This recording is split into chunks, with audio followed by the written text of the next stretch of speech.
In the vast expanse of the galaxy, where might often dictates right, the Nakari existed on the fringes, both physically and metaphorically.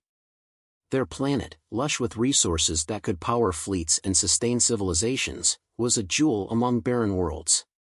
Yet its inhabitants were anything but formidable. The Nakari, a diminutive and frail species, were seen as little more than a footnote in galactic history, a race to be pitted, ignored, or exploited. The galaxy's great powers carved their dominance into the stars, and the Nakari bore the brunt of this hierarchy. Empires with fleets of imposing warships and armies of relentless warriors descended upon their planet, stripping it of its treasures and leaving its people to watch helplessly. The Nakari's pleas for fair treatment or alliances were drowned in laughter or dismissed with condescension. To the galaxy, they were an aberration, weak, defenseless, and undeserving of the rich soil beneath their feet. It wasn't just their vulnerability that drew scorn. The Nakari were delicate in every sense of the word. Their bones, brittle as glass, broke under minor pressure. They lacked the endurance to run or fight for long. Their immune systems were so fragile that even common alien illnesses became deadly. Their technology, while advanced in areas like environmental conservation and theoretical sciences, was laughably inept at producing weapons or ships capable of war. Peaceful to their core, they relied on diplomacy and intellect to navigate a universe that valued brute strength above all else. But diplomacy without strength was a losing hand, and the Nakari knew it. Still, they were not without merit. Their intellect rivaled that of the galaxy's greatest scholars. They created solutions to environmental problems that plagued countless planets, developed medicines that worked miracles, and crafted art and literature of unparalleled beauty. Yet these contributions were seen as luxuries, not necessities, in a galaxy ruled by power. Even as they stood as testaments to what a species could achieve without violence, they were dismissed as irrelevant. The breaking point came when word spread of a new warlord rising in the galaxy's outer reaches. Known for ruthlessly conquering weaker planets and enslaving their populations, he turned his sights on the Nakari's resource-rich homeworld. The Nakari leaders, faced with the imminent threat of annihilation, called out once more for aid. Most powers turned a deaf ear. Why waste resources on a doomed cause? But this time, someone listened. Humans, newcomers to the galactic stage, had only recently begun carving their niche among the stars. Their reputation was mixed, pragmatic, bold, and unpredictable. But what stood out was their tendency to side with the underdog, often to their own detriment. When the Nakari's distress signal reached them, humanity didn't see a lost cause. They saw potential. The Nakari's first encounter with humans was cautious, marked by mutual curiosity. Humans marveled at the Nakari's intellect and resourcefulness, while the Nakari were struck by humanity's blend of strength and compassion. Though wary, the Nakari leadership agreed to accept human aid, allowing a contingent of military advisors to set up operations on their planet. Skepticism ran high. Galactic elites scoffed at the idea of humans attempting to arm and train a species so ill-suited to conflict. Even among the Nakari, doubts lingered. They questioned humanity's motives. Why would a militaristic species bother with such a hopeless cause? The humans, for their part, found the Nakari's frailty challenging. Basic drills left them winded. Even the simplest maneuvers seemed daunting. But beneath the frustration, the humans saw sparks of brilliance. The Nakari weren't strong, but they were clever, observant, and quick to adapt. As the two species began working together, whispers of the warlord's fleet approaching added a layer of urgency. His scouts were already seen near the edges of Nakari space, and it was only a matter of time before he launched a full-scale invasion. The humans understood the gravity of the situation even if the Nakari didn't yet fully grasp the stakes. Their hesitation and self-doubt frustrated their human allies, but it also fueled their determination. Through quiet conversations and shared meals, the humans began to see the Nakari not as weaklings, but as a people who had never been given the tools or the opportunity to fight back. The Nakari, in turn, began to see humans not as conquerors, but as allies who believed in their potential. What started as a partnership of necessity slowly transformed into one of mutual respect. And though the galaxy watched and sneered, neither the Nakari nor the humans were paying attention to the doubters anymore. The Nakari had begun to hope. The training began with hope tempered by frustration. The Nakari, eager to defend their home, stumbled through basic drills designed for species far more robust. Running a simple obstacle course left them wheezing, their fragile frames struggling under the slightest exertion. Human instructors, used to grueling regimens that pushed physical boundaries, quickly realized that traditional methods would lead to injuries rather than progress. Every day seemed to highlight a new limitation. A Nakari collapsed from exhaustion, a piece of equipment proved too heavy, or even the simulated combat scenarios overwhelmed them mentally and physically. Tension simmered as cultural differences bubbled to the surface. The Nakari's tendency to overanalyze clashed with the human's instinct to act decisively. Misunderstandings arose, with Nakari seeing human bluntness as callousness and humans interpreting Nakari hesitance as a lack of commitment. At one point, a particularly heated argument broke out over tactics, with both sides walking away in frustration. For the humans, it was a question of whether the Nakari could ever rise to the challenge. For the Nakari, it was a matter of whether their human instructors truly understood them. The gulf seemed insurmountable. Yet, humans were nothing if not adaptable. When brute force failed, they pivoted, focusing on strategy rather than raw strength. Recognizing that Nakari's greatest asset lay in their intelligence, the humans abandoned standard routines and introduced methods that emphasized agility, precision, and teamwork. They designed exercises that rewarded sharp thinking over physical prowess, disabling simulated enemies with well-placed strikes or creating diversions to outmaneuver stronger foes. The Nakari responded with cautious optimism, finding that their mental acuity gave them an edge in these tailored scenarios. The turning point came during a tactical exercise. A young Nakari named Rail, previously unremarkable, devised a clever strategy to neutralize a human-piloted combat drone without ever engaging directly. Using a combination of terrain analysis and distraction techniques, Rail demonstrated what the Nakari could achieve when their intellect met human practicality. The humans were impressed, but more importantly, Rail's success ignited a sense of pride among the Nakari. If one of their own could excel, perhaps they all could. Rail's ingenuity became a rallying point, and the Nakari began to approach their training with newfound determination. As the weeks passed, the Nakari didn't just adapt, they innovated. Drawing on their natural aptitude for technology, they began modifying human equipment to better suit their physiology. Lightweight exosuits, designed with Nakari agility in mind, became standard issue. These suits amplified their movements and provided protective reinforcement, allowing them to endure far more than their fragile bodies ever could on their own. Their engineers worked tirelessly alongside human technicians, merging Nakari precision with human practicality to create tools and weapons that were uniquely their own. Beyond the technology, the Nakari's approach to combat evolved in ways that surprised even their instructors. They analyzed and dissected human strategies, blending them with their own insights to create unconventional tactics.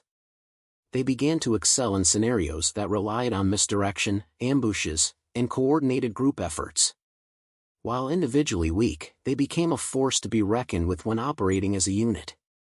The humans, initially skeptical, found themselves learning as much from the Nakari as they were teaching.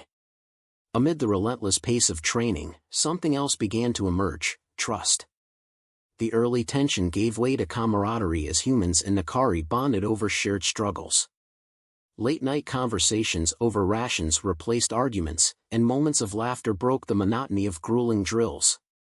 During one particularly intense simulation, a human soldier shielded a Nakari cadet from an incoming blow, earning a mixture of awe and gratitude.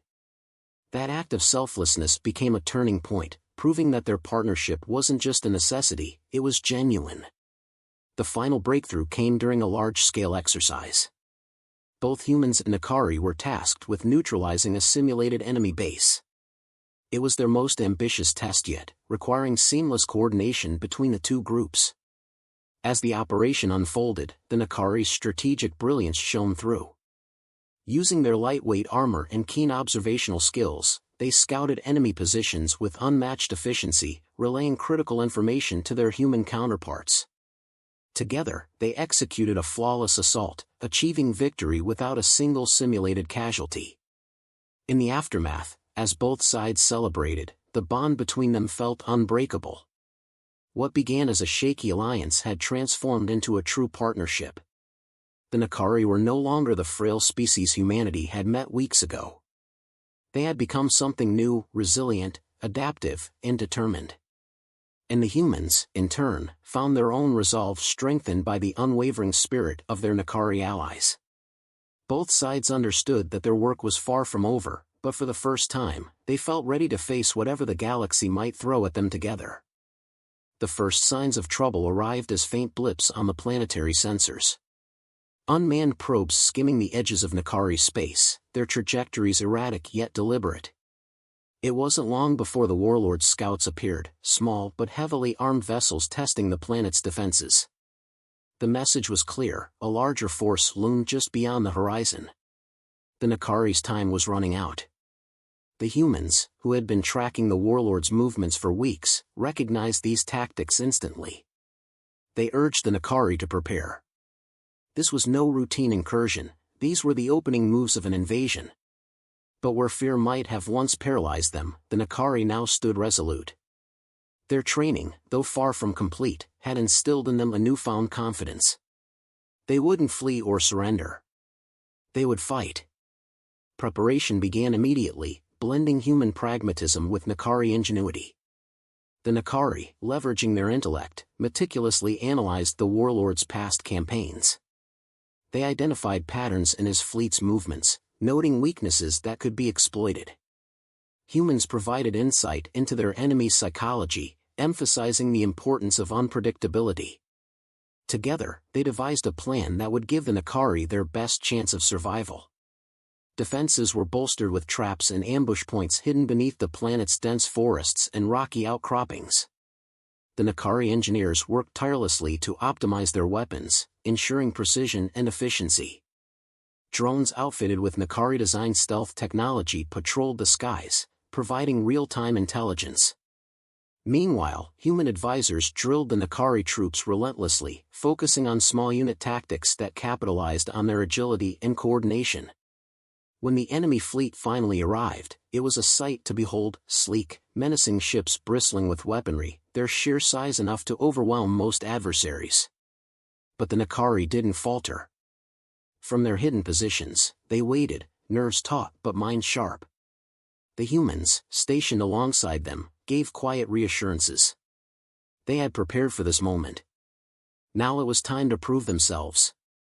The first wave of attackers descended, expecting minimal resistance. What they encountered instead was chaos, carefully orchestrated chaos. Nakari forces struck from unexpected angles, using their terrain knowledge to maximum advantage. Lightweight exosuits allowed them to dart between cover with unmatched speed, delivering precise strikes before disappearing into the shadows. Explosives, hidden beneath seemingly innocuous ground, tore through enemy lines, scattering their formations. The warlord's forces, though formidable, struggled to adapt to the Nakari's unconventional tactics. Used to overpowering weaker foes with brute strength, they found themselves outmaneuvered at every turn. A small Nakari squad, led by Rail, lured a group of enemy soldiers into a narrow canyon rigged with explosives. The resulting detonation neutralized the enemy while leaving the Nakari untouched, their victory achieved without direct confrontation. In the skies, the Nakari's stealth drones provided invaluable support, relaying enemy positions and disrupting communications. Human advisors coordinated airstrikes, but the Nakari's precision ensured every missile counted. The battlefield became a symphony of strategy and execution, each move calculated, each outcome anticipated. Despite their successes, the Nakari weren't without losses. A few soldiers fell, their fragile forms unable to withstand even glancing blows. But rather than shatter morale, these sacrifices only steeled their resolve. They fought not with rage, but with purpose, knowing each victory was a step closer to safeguarding their home. As the battle reached its climax, the warlord's fleet began to falter. Their initial arrogance gave way to confusion, then fear. For the first time, they faced an enemy that didn't rely on strength alone. A final coordinated strike, combining Nakari ingenuity and human firepower, forced the fleet into retreat. The skies cleared, the silence punctuated by the crackling of fires and the hum of surviving drones. When the dust settled, the Nakari stood victorious. It wasn't just a military triumph, it was a moment of transformation. They had faced a superior foe and emerged standing. In their first true test, they had proven not only to the galaxy but to themselves that they were capable of fighting back. As they regrouped, a quiet pride began to spread among the Nakari ranks. It was an exuberant celebration, there was still a war to be fought, but a shared understanding that they had taken the first step on a long journey. The humans, watching from the sidelines, couldn't hide their satisfaction. They had seen potential in the Nakari, and now, so had the Nakari themselves. Rael, standing amidst his battered yet determined comrades, looked to the horizon. The warlord would come again, and the battles ahead would only grow fiercer. But for the first time in their history, the Nakari didn't feel like prey. They felt like warriors. And that was enough. The galaxy buzzed with the unexpected news of the Nakari's victory. Word spread like wildfire, carried on the lips of traders, mercenaries, and diplomats. A species once dismissed as frail and inconsequential had stood against one of the most feared warlords and emerged victorious. Skeptics at first dismissed the battle as a fluke, but as reports detailed the precision of the Nakari's strategies and the ingenuity of their tactics, doubts faded. The Nakari were no longer a curiosity, they were a rising power. For countless weaker species scattered across the galaxy, the Nakari's triumph was a beacon of hope.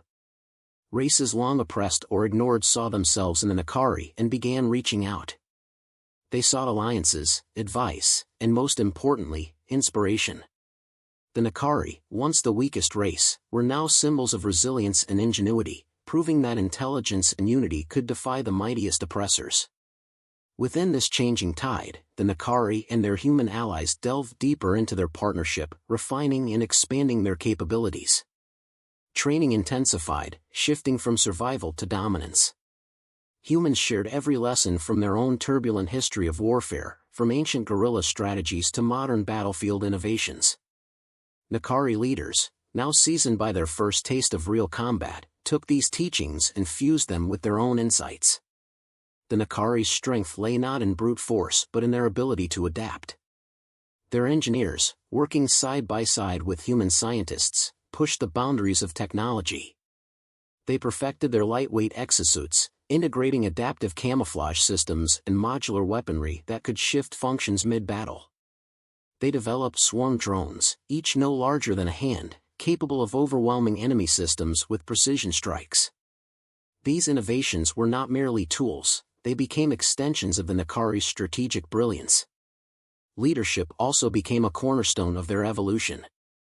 Figures like Rael, who had emerged as natural commanders, were trained in the complexities of war and diplomacy. Human advisors emphasized the importance of morale, communication, and calculated risk-taking. The Nakari, quick learners as always, began to excel not only on the battlefield but in rallying others to their cause. Their speeches carried weight, their presence inspired confidence, and their reputation grew. The warlord, stung by his earlier defeat, returned with a vengeance. His fleet swelled with reinforcements, his tactics more ruthless than before. But the Nakari were ready. They had spent months preparing, their newfound coalition bolstered by the support of other oppressed races. Together with their human allies, they devised a plan to strike back, not with overwhelming force, but with precision and creativity. The decisive battle unfolded over a contested sector of space, a critical junction that the warlord sought to claim. His fleet, vast and menacing, arrived expecting easy dominance. Instead, they encountered chaos, a carefully orchestrated chaos that bore the unmistakable mark of Nakari strategy. Guerrilla tactics, inspired by humanity's history, turned the warlord's size into a liability. Hit-and-run maneuvers, feints, and ambushes forced his ships into disarray. Nakari drones filled the void of space, disrupting communications and sowing panic among the warlord's ranks. Coordinated strikes from their coalition partners capitalized on every weakness, their efforts unified under the Nakari's leadership, Rail, now a seasoned commander, directed the battle from the bridge of a retrofitted human cruiser. His calm demeanor and sharp decisions turned the tide again and again, even as the warlord's forces regrouped and counterattacked. At the height of the battle, the Nakari unveiled their latest innovation, a fleet of stealth-capable frigates, small and unassuming but devastatingly effective. These ships infiltrated the warlord's formation, targeting his command vessels with surgical precision. When his flagship was disabled, the morale of his forces collapsed. One by one, they retreated or surrendered, their fear of the Nakari greater than their loyalty to their leader. The aftermath was a scene of triumph. The Nakari, once mocked for their weakness, now stood as the architects of a decisive victory. Their coalition allies, who had once looked to them for guidance, now hailed them as leaders. The galaxy took notice. No longer dismissed as frail or insignificant, the Nakari were recognized as brilliant strategists, masters of adaptation, and defenders of the oppressed. For the Nakari, this transformation was more than survival, it was a reclamation of their identity. They had proven that strength was not defined by physical might alone, but by ingenuity, unity, and an unyielding will to protect what mattered most. And in their journey, they had become unstoppable. The warlord's final assault came like a storm. His fleet, larger and more menacing than ever, descended upon Nakari space, determined to erase the defiance that had humiliated him.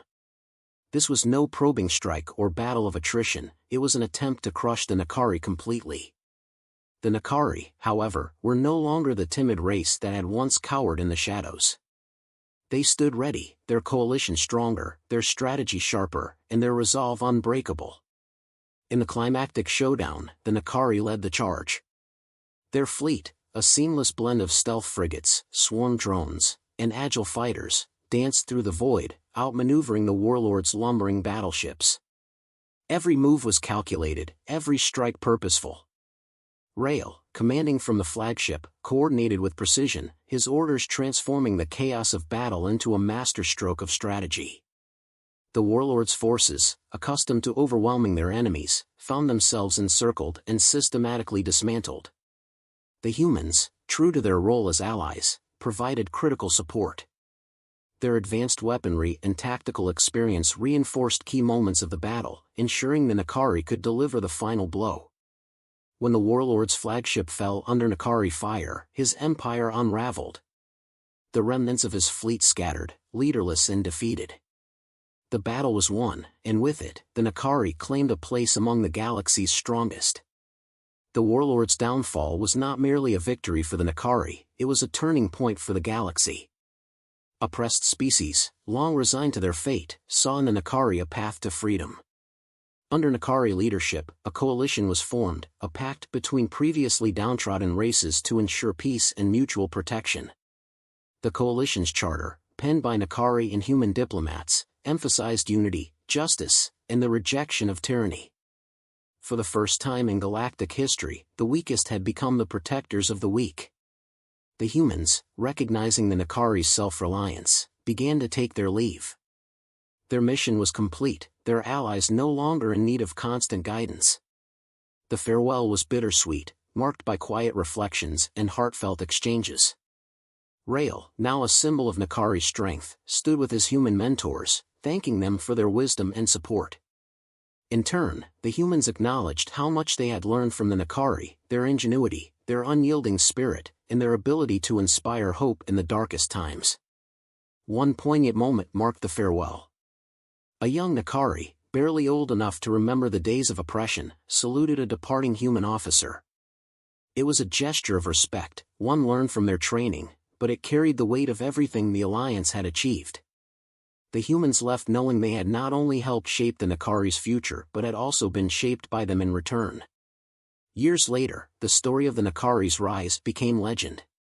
In a grand hall on their homeworld, a Nakari leader stood before an audience of young cadets, recounting the tale. They spoke of unity and resilience, of how their race had transformed from the weakest in the galaxy to its defenders. They emphasized the lessons learned from their human allies, the value of adaptability, the power of empathy, and the strength found in collaboration. The galaxy had changed, and so had the Nakari. Once mocked and exploited, they were now symbols of hope. Their coalition continued to grow, bringing peace to regions long plagued by conflict. The Nakari's inventions, strategies, and unwavering commitment to justice inspired not only their allies but also former enemies. They had become unstoppable, not through domination, but through unity and ingenuity. As the leader's tale ended, the hall erupted in applause. The young Nakari, eager to continue their legacy, stood tall, their faces filled with determination. The galaxy, once divided by strength and weakness, now stood united under a banner of resilience and hope. And at the heart of it all was the memory of an alliance that changed everything, a partnership that proved even the weakest could rise to greatness when given the chance.